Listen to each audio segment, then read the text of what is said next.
जब मनुष्य कोई कार्य करने का दृढ़ संकल्प कर लेता है, तब कार्य कितना भी कठिन हो, देखने में कितना भी असंभव जान पड़ता हो, वह कर ही लेता है। एक दो नहीं, ऐसे सैकड़ों उदाहरण मिलते हैं। हमारे देश के इतिहास में ऐसे अनेक महापुरुषों का वर्णन है। उन्हीं में से एक राजा भगीरथ का जीवन चरित्र यहां दिया जा रहा है। जिस वंश के महाराज रामचंद्र थे, उसी वंश के उनके कई पीढ़ी पहले अयोध्या में राजा सगर राज्य करते थे। राजा सगर की दो रानियां थीं, केशिनी और सुमति। राजा सगर ने यज्ञ आरंभ किया। प्राचीन काल में यज्ञ के समय एक घोड़ा छोड़ दिया जाता था और वह विजय का चिन्ह माना जाता था।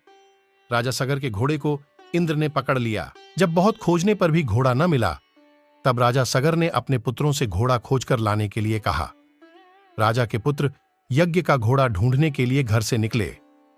देश विदेश उन्होंने खोज डाला, किंतु घोड़े का कहीं पता न चला। तब उन्होंने पृथ्वी खोदना आरंभ किया। एक एक भाई धरती खोद खोद कर ढूंढने लगा। इस ढूंढाई में अनेक जीव जंतुओं की हत्या होने लगा। इससे लोग बहुत दुखी हुए। लोगों ने सगर के पुत्रों से अनुनय विनय भी की, परंतु उन्हें तो पिता के यज्ञ को पूर्ण करना था। उन्होंने किसी की बात पर ध्यान नहीं दिया और धरती खोदते चले गए। अंत में एक स्थान पर पहुंचे जहां मुनि कपिल बैठे हुए थे और वहीं उनके निकट घोड़ा बंधा हुआ था। राजा के पुत्रों ने समझा कि हमारे पिता के यज्ञ में विघ्न डालने वाला यही है। क्रोध में बोले, तू ही हमारे पिता के यज्ञ के घोड़े को चुरा लाया है। देख, सगर के पुत्र तुझे खोजते खोजते आ गए। मुनि कपिल को बहुत क्रोध आया और उन्होंने इन पुत्रों को वहीं भस्म कर दिया। राजा सगर ने बड़ी प्रतीक्षा के बाद भी जब देखा कि मेरे पुत्र नहीं लौटे, तब उन्होंने अपने दूसरे पुत्र को भेजा। इनका यह पुत्र बहुत परिश्रम से वहां पहुंचा। उसे सारी घटना का पता चला। घोड़ा वह ले आया। यज्ञ समाप्त हो गया। भस्म हुए पुरखों को तारने के लिए गंगा की आवश्यकता थी। गंगा को लाए कौन?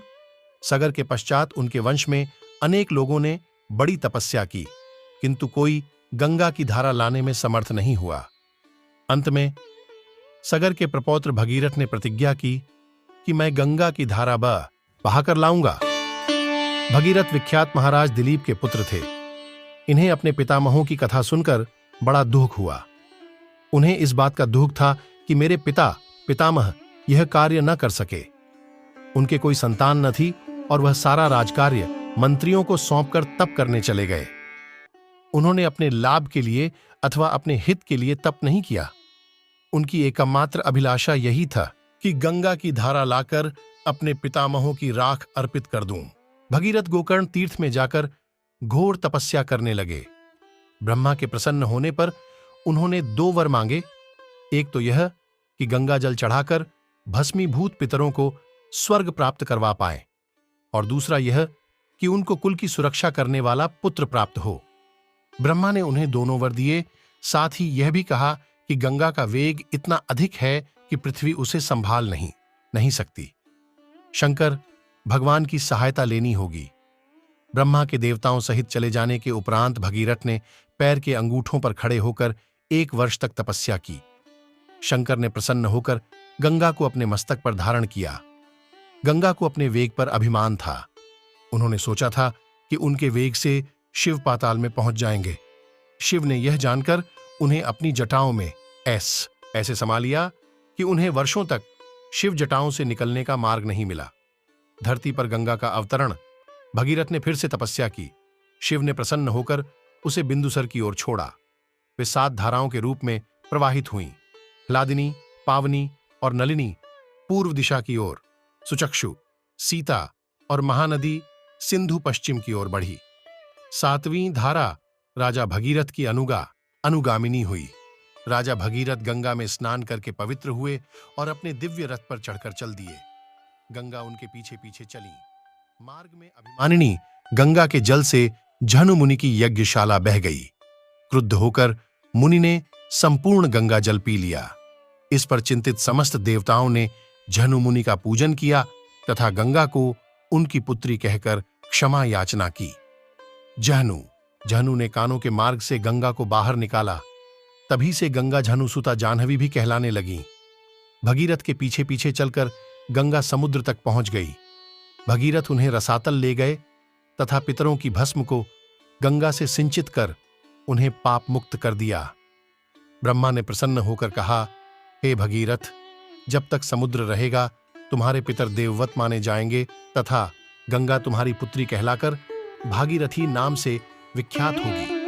साथ ही वह 3 धाराओं में प्रवाहित होगी, इसलिए त्रिपथगा कहलाएगी। यह प्रश्न हो सकता है कि भगीरथ गंगा को किस प्रकार लाए। ऐसा जान पड़ता है कि गंगा की धारा पहले पहाड़ों के बीच होकर बहती थी। अपने राज्य के लिए तथा देश के लिए भगीरथ उसकी धारा वहां से निकाल कर लाए। आजकल भी पहाड़ों को काटकर बड़ी बड़ी नहरें लाई जाती हैं। भगीरथ ने लगन और विश्वास से यह कार्य किया और वह पूर्ण रूप से सफल हुए। यह कार्य महान था। इसी से महान कार्य करने में जो लोग कार्यरत होते हैं, कहा जाता है उन्होंने भगीरथ प्रयत्न किया। ऐसा कहा जाता है कि गंगा को लाने के पश्चात और अपने पितामहों की धार्मिक क्रिया करने के पश्चात बहुत दिनों तक महाराजा भगीरथ ने अयोध्या में राज्य किया। इससे स्पष्ट है कि उन्होंने गंगा की धारा अपने राज्य के हित के लिए बहाई। वाल्मीकि ने अपनी रामायण में उस घटना का बहुत रमणीक वर्णन किया है। आगे आगे भगीरथ का रथ चला आ रहा है और पीछे पीछे गंगा की धारा वेग से बहती चली आ रही है। गंगा से हमारे प्राण को बहुत लाभ होता है। धन धान्य से हमें कितना लाभ पहुंचता है, उसका वर्णन कहां तक किया जाए। इसकी महत्ता से पोथियां भरी पड़ी हैं। जिस महापुरुष ने ऐसी सरिता का दान हमें दिया, उसके कृतज्ञ हम क्यों न हों। भगीरथ जी के कार्य का महत्व हम इस बात से समझ सकते हैं कि यदि आज गंगा न होती तो हमारी स्थिति क्या होती। भगीरथ एक महान राजा ही नहीं थे, महान व्यक्ति भी थे। उन्होंने मानवता के हित के लिए सब कुछ किया। चिरकाल तक मानवता उनकी आरणी रहेगी।